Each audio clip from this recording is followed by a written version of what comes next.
If you think your past stays buried once you walk away from it, this story is for you. This is what happens when someone decides you still owe them silence, and it starts 8 months after you think everything is finally over. Before we begin, I have a question for you. Where are you listening from? Let me know in the comments below. It's amazing to see how far our stories can reach.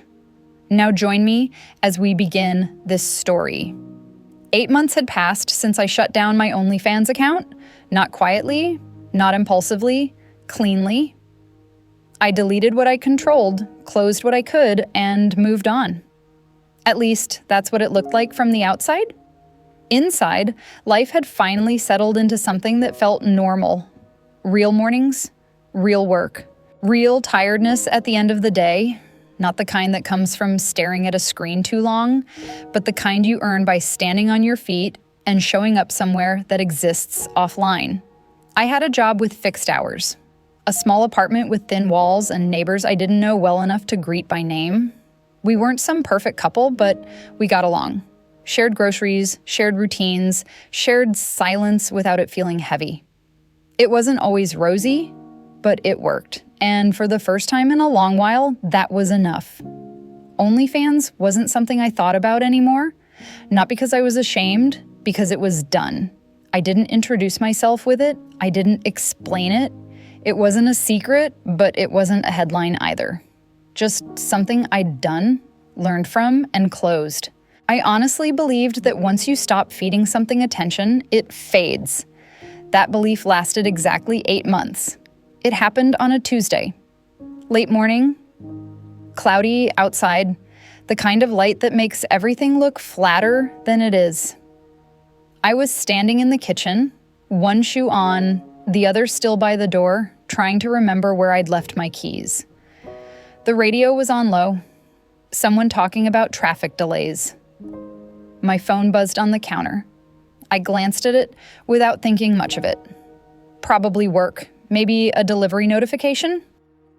I picked it up with one hand while tying my shoelace with the other. No subject line, just an email.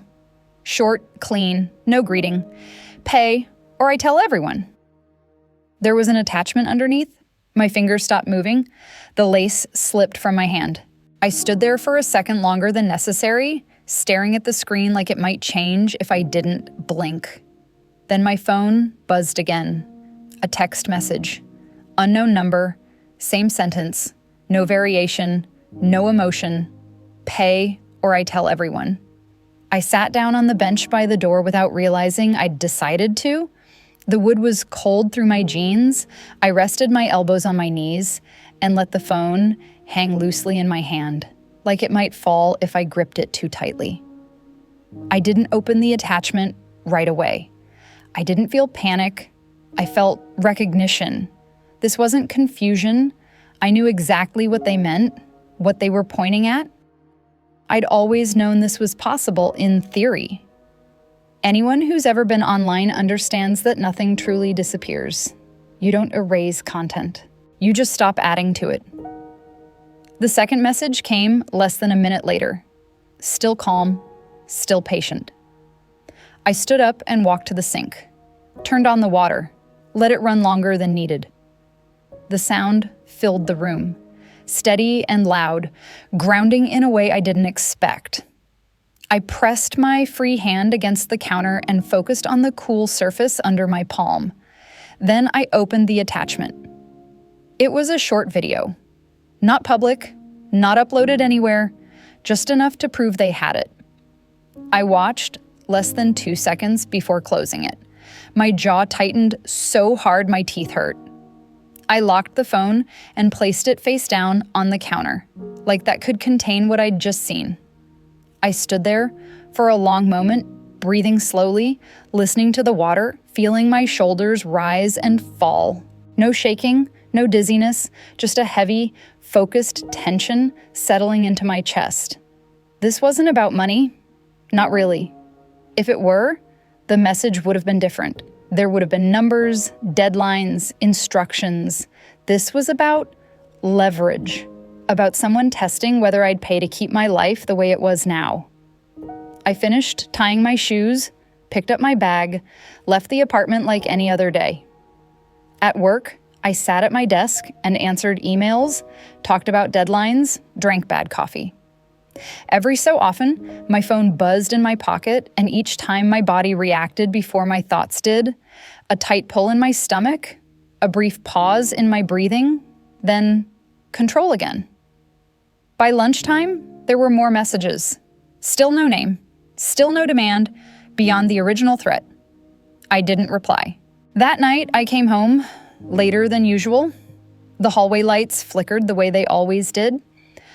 I unlocked the door, stepped inside, and locked it behind me without thinking. I dropped my keys into the bowl by the door and stood there for a moment, listening to the quiet. Then the doorbell rang. Once, then again. I didn't move right away. I stood in the hallway, heart beating slow but heavy, counting my breaths. The bell rang a third time, longer this time, followed by knocking. Firm, controlled. I walked to the door and looked through the peephole. A figure stood on the other side. Hoodie pulled up, head slightly down. I couldn't see their face clearly. They weren't tall. They weren't imposing. Just present. I didn't open the door. After a minute, the knocking stopped.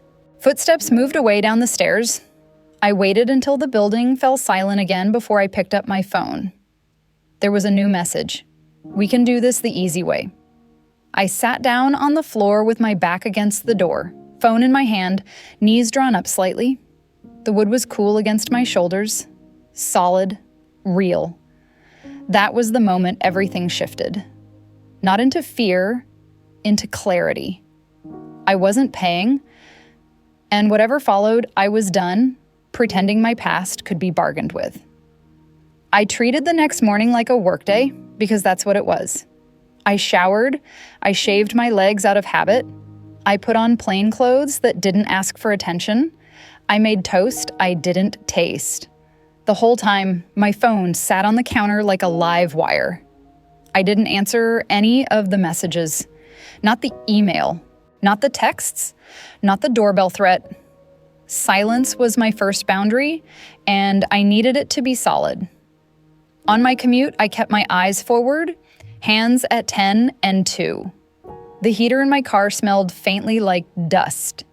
At red lights, my thumb hovered over the screen, then pulled back.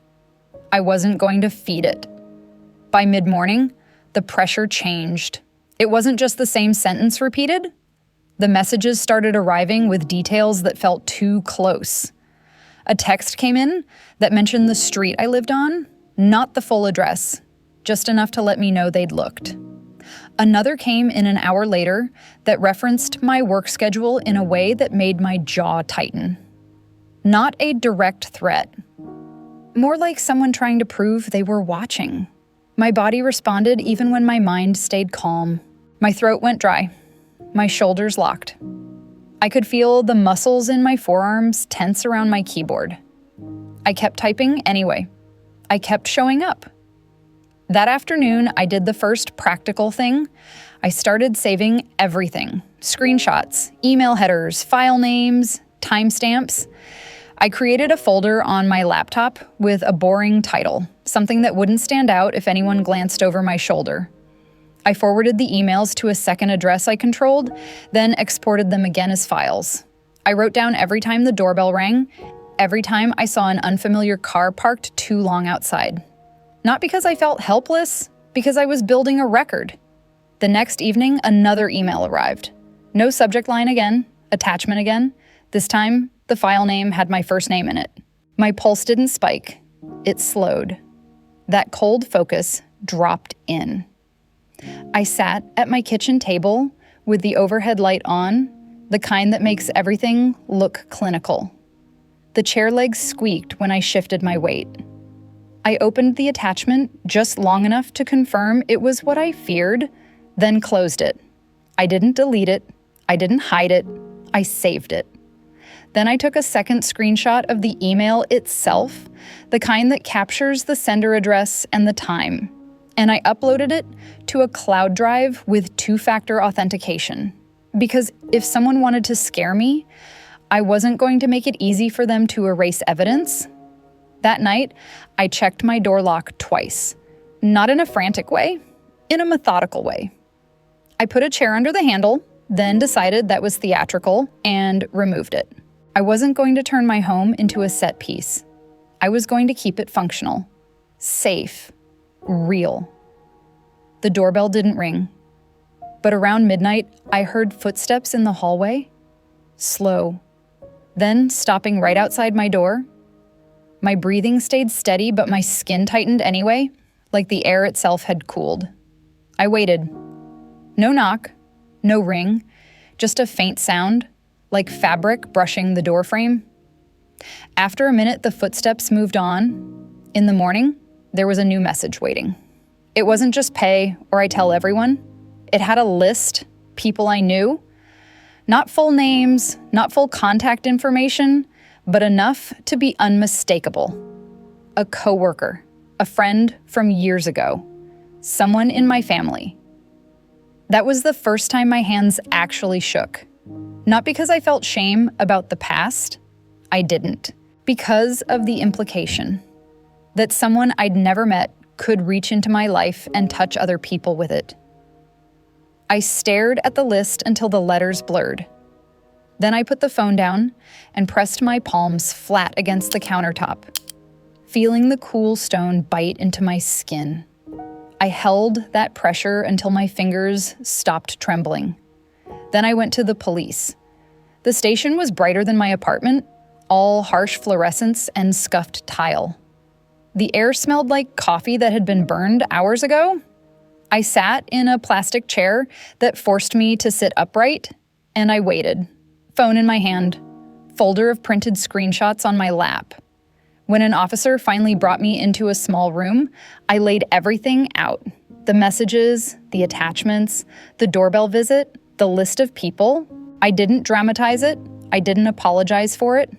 I kept my voice steady and made it simple. Threats, extortion, digital files. The officer asked questions that made sense. How long? How often? Any idea who? Any previous contact? I answered what I could and said I didn't know what I didn't know. They told me not to engage, to keep saving everything. They asked for the files. I transferred them with my hands, resting firmly on the table so they wouldn't shake again. Walking back to my car afterward, I noticed my calves were tight, like I'd been standing too long. The sun was already low, cold on the skin. I leaned against the hood for a moment and let my breath out through my nose, slow and controlled. I wasn't scared of the police process. I was angry that I needed it. For the next few days, the messages came in bursts, sometimes nothing for hours. Then 5 in a row, sometimes email, sometimes SMS, sometimes both. The tone stayed strangely immature, like someone copying a script they thought sounded tough. The threats had the same shape, the same rhythm. They kept saying the same thing in different words, and it kept failing to make me move.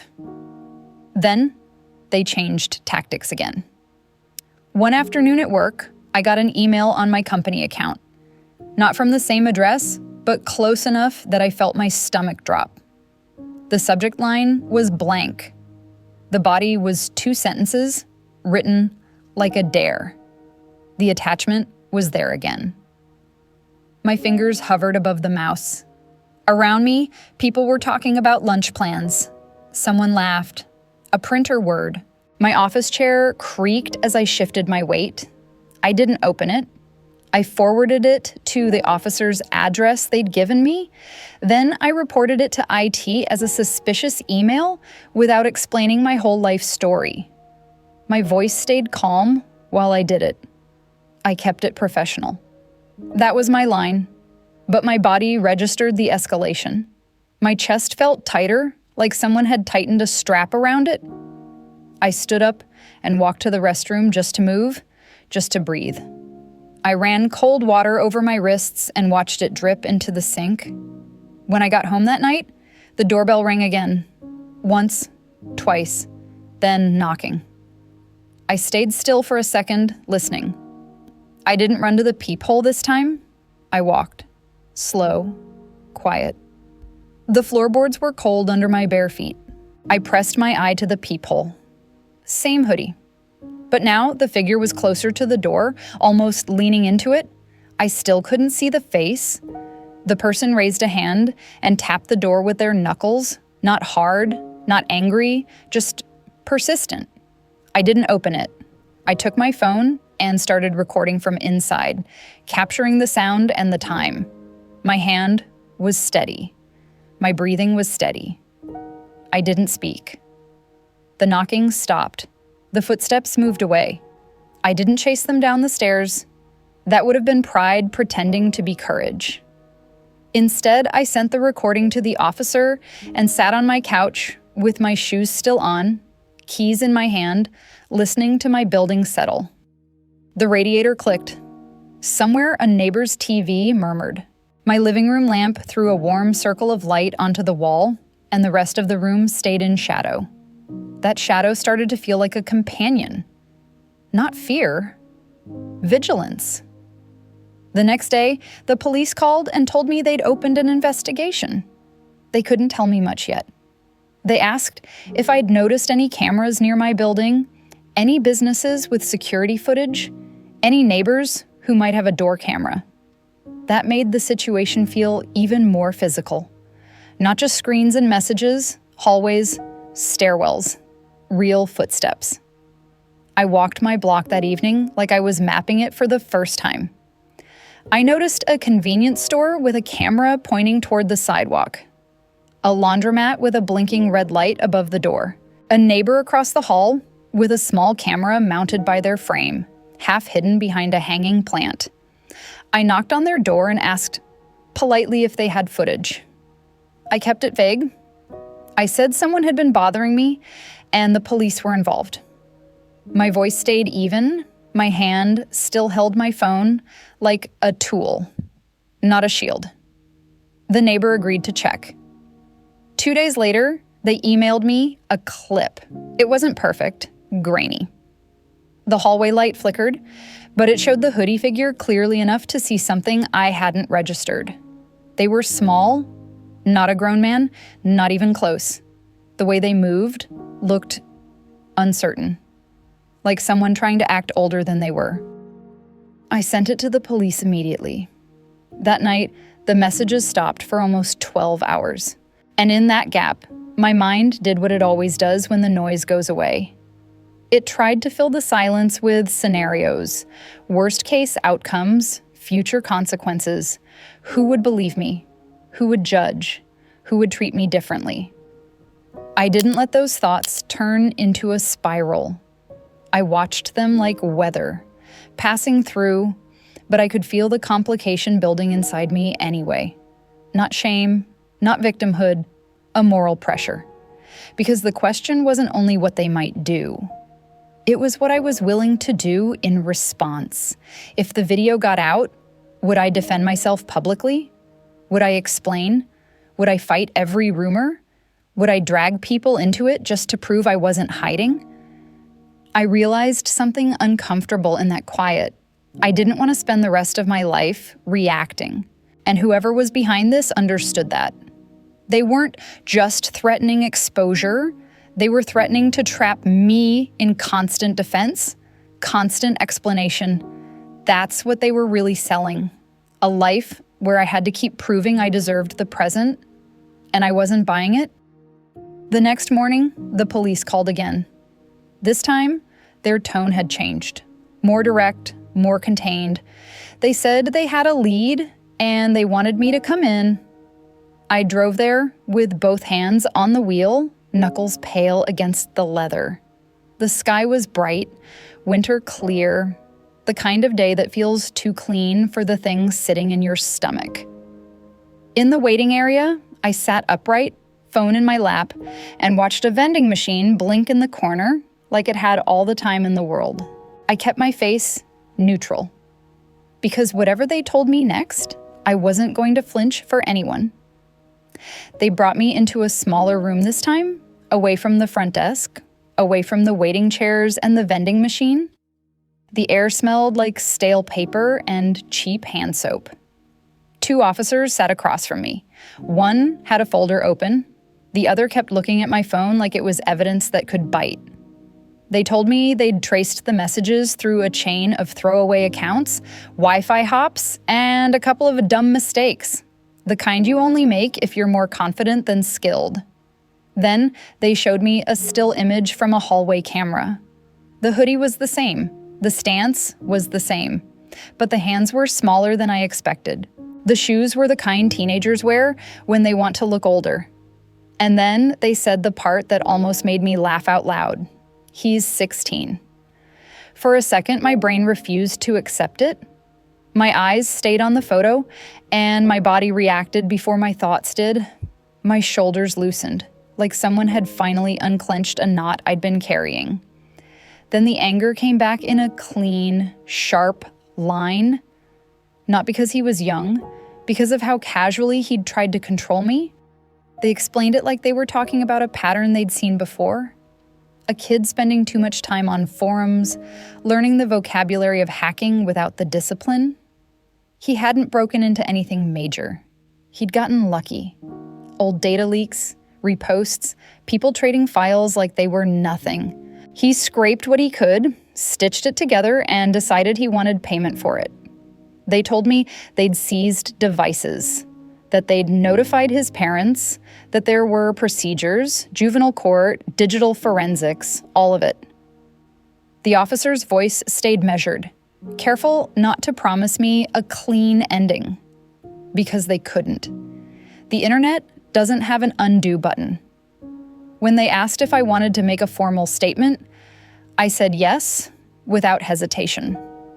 My hands rested flat on the table, fingers spread, feeling the faint grit in the laminate. I walked through the timeline again. The first email, the first text, the video file, the list of people, the doorbell visits. I kept it factual. I kept it tight. But when I got to the part about my work email, my throat went dry again. Not fear, just the weight of how close it had come to bleeding into the life I'd rebuilt. When I left the station, the sun hit my face cold and bright. I stood there with my keys in my hand, feeling the metal teeth press into my palm. My legs felt heavier, like my body had been running on adrenaline for days and finally noticed. The messages stopped completely after that. No more texts, no more blank emails, no more attachments. The silence was real this time, and it should have felt like a victory. But it didn't, because the question wasn't only whether he'd stop. The question was what happened to the files he'd already touched. Copies don't evaporate just because someone gets caught. They drift, they sit on drives, they resurface when you least expect it. That night, I sat at my kitchen table with the overhead light on, the same chipped mug in front of me, and I made a decision that had nothing to do with court dates or police reports. I was done living like my past could be used as a leash. If something ever surfaced, I wasn't going to pay for silence. I wasn't going to chase every whisper and spend years cleaning up other people's curiosity. I'd tell the truth once, on my terms, and then I'd move on again. Because closing OnlyFans didn't ruin my life. It gave me a chapter, a messy one, a profitable one I outgrew. What almost ruined my life was the idea that someone else could reopen it whenever they wanted. I still lock my door every night. I still glance at unknown numbers a beat longer than I used to. Sometimes, when my phone buzzes late, I feel that old tightness in my chest for half a second before it fades. And that's fine. That's just a scar where something tried to grab me and failed. The story doesn't end with everything disappearing. It ends with me refusing to disappear.